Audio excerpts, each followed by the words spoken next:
अंग्रेजी में एक मुहावरा है, फर्स्ट अमॉन्ग द इक्वल्स। इसी शीर्षक से ब्रिटिश लेखक जेफरी आर्चर ने 80 के दशक में ब्रिटेन की सियासत पर एक काल्पनिक उपन्यास भी लिखा था। इसका मतलब है किसी विशेष समूह में शामिल व्यक्तियों में किसी एक का ओहदा, प्रतिष्ठा और हैसियत आदि सबसे ऊपर होना। इसे देश की केंद्रीय सरकार में प्रधानमंत्री के पद से समझा जा सकता है। मंत्रिमंडल में सभी मंत्री ही होते हैं, लेकिन प्रधानमंत्री पद पर बैठे व्यक्ति की हैसियत बाकी सभी मंत्रियों से ज्यादा होती है। और यही वह पद है जिस पर आजादी के बाद दलित वर्ग का कोई व्यक्ति अभी तक नहीं पहुंचा है। ऊपर जो छोटी सी भूमिका है उसका काशीराम के जीवन की एक घटना और उद्देश्य से गहरा संबंध है। कहते हैं कि एक बार पूर्व प्रधानमंत्री अटल बिहारी वाजपेयी ने काशीराम को राष्ट्रपति बनने का प्रस्ताव दिया था, लेकिन काशीराम ने यह प्रस्ताव ठुकरा दिया। उन्होंने कहा कि वे राष्ट्रपति नहीं बल्कि प्रधानमंत्री बनना चाहते हैं।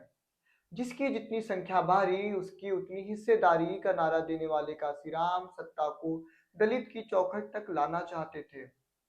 वे राष्ट्रपति बनकर चुपचाप अलग बैठने के लिए तैयार नहीं हुए। वाजपेयी के प्रस्ताव पर काशीराम की इसी अस्वीकृति में उनके जीवन का लक्ष्य भी देखा जा सकता है। यह लक्ष्य था सदियों से गुलाम दलित समाज को सत्ता के सबसे ऊंचे ओहदे पर बिठाना, उसे फर्स्ट अमॉन्ग द इक्वल्स बनाना। मायावती के रूप में उन्होंने एक लिहाज से ऐसा कर भी दिखाया। काशीराम पर आरोप लगे कि इसके लिए उन्होंने किसी से गठबंधन से वफादारी नहीं निभाई। उन्होंने कांग्रेस, बीजेपी और समाजवादी पार्टी से समझौता किया और फिर खुद ही तोड़ भी दिया। ऐसा शायद इसलिए क्योंकि काशीराम ने इन सब से केवल समझौता किया, गठबंधन उन्होंने अपने लक्ष्य से किया। इसके लिए काशीराम के आलोचक उनकी आलोचना करते रहे हैं, लेकिन काशीराम ने इन आरोपों का जवाब बहुत पहले के इंटरव्यू में दे दिया था। उन्होंने कहा था, मैं उन्हें यानी राजनीतिक दलों को खुश करने के लिए ये राजनीतिक संघर्ष नहीं कर रहा हूँ। अपने राजनीतिक और सामाजिक संघर्ष के दौरान काशीराम ने उनके मुताबिक ब्राह्मणवाद से प्रभावित या उससे जुड़ी हर चीज का बेहद तीखे शब्दों में विरोध किया। फिर चाहे वे महात्मा गांधी हो, राजनीतिक दल या मीडिया या फिर खुद दलित समाज के वे लोग जिन्हें काशीराम चमचा कहते थे। उनके मुताबिक ये चमचे वे दलित नेता थे जो दलितों के स्वतंत्रता संघर्ष में दलित संगठनों का साथ देने की बजाय पहले कांग्रेस और बाद में भाजपा जैसे बड़े राजनीतिक दलों में मौके तलाशते रहे।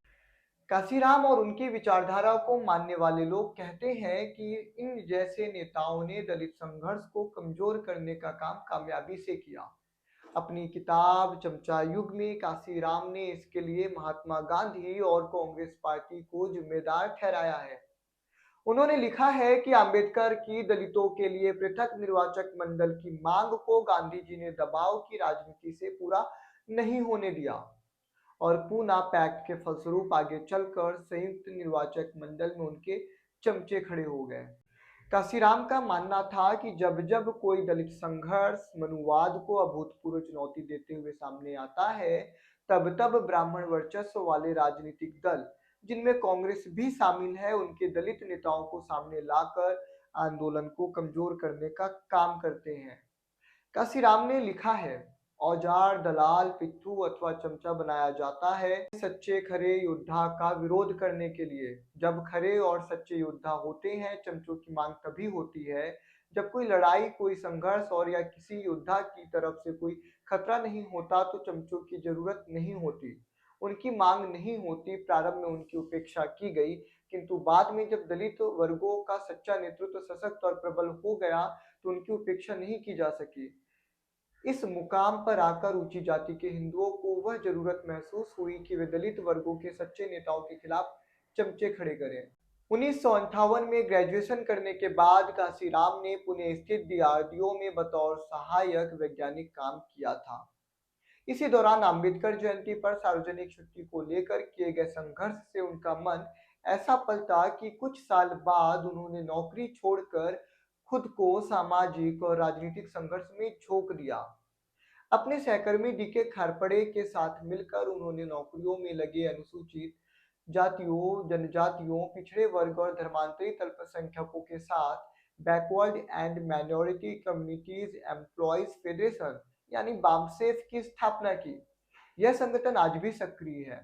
1980 में काशीराम ने दलित शोषित समाज संघर्ष समिति की शुरुआत की, जिसे DS4 के नाम से जाना जाता है, और 1984 में बहुजन समाज पार्टी BSP का गठन किया। आगे चलकर उन्होंने मायावती को उत्तर प्रदेश की पहली दलित महिला मुख्यमंत्री बनाया। ऐसा देश के किसी भी सूबे में पहली बार हुआ था।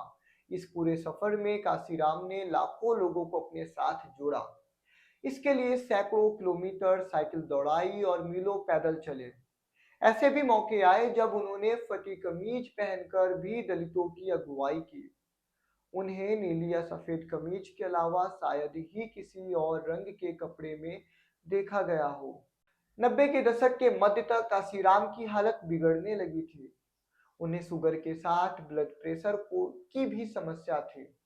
1994 में उन्हें दिल का दौरा पड़ा। 2003 में उन्हें ब्रेन स्ट्रोक हो गया। लगातार खराब होती सेहत ने 2004 तक आते आते उन्हें सार्वजनिक जीवन से दूर कर दिया। आखिरकार 9 अक्टूबर 2006 को दिल का दौरा पड़ने से दलितों की राजनीतिक चेतना का मानवीय स्वरूप कहे जाने वाले इस दिग्गज की मृत्यु हो गई।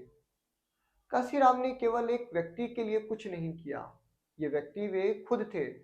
घर त्यागने से पहले परिवार के लिए वे एक चिट्ठी छोड़ गए थे। इसमें उन्होंने लिखा था, अब कभी वापस नहीं लौटूंगा, और वे सच में नहीं लौटे। न घर बसाया और ना ही कोई संपत्ति बनाई। परिवार के सदस्यों की मृत्यु पर भी वे घर नहीं गए। परिवार के लोग कभी लेने आए तो उन्होंने जाने से इनकार कर दिया। संसार में ऐसे राजनीतिक व्यक्तित्व विरले ही हुए हैं जिन्होंने अपने संघर्ष से वंचितों को फर्श से अर्श तक पहुंचाया, लेकिन खुद के लिए आरंभ से अंत तक शून्य को स्वीकार करते रहे।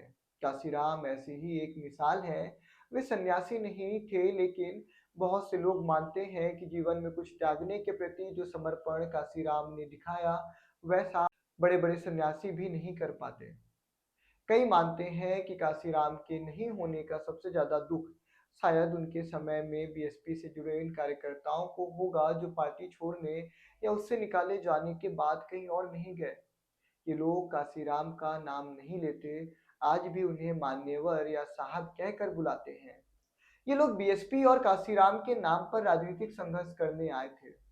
आज ना काशीराम है और ना ही मौजूदा BSP वह BSP है जो उनके समय हुआ करती थी।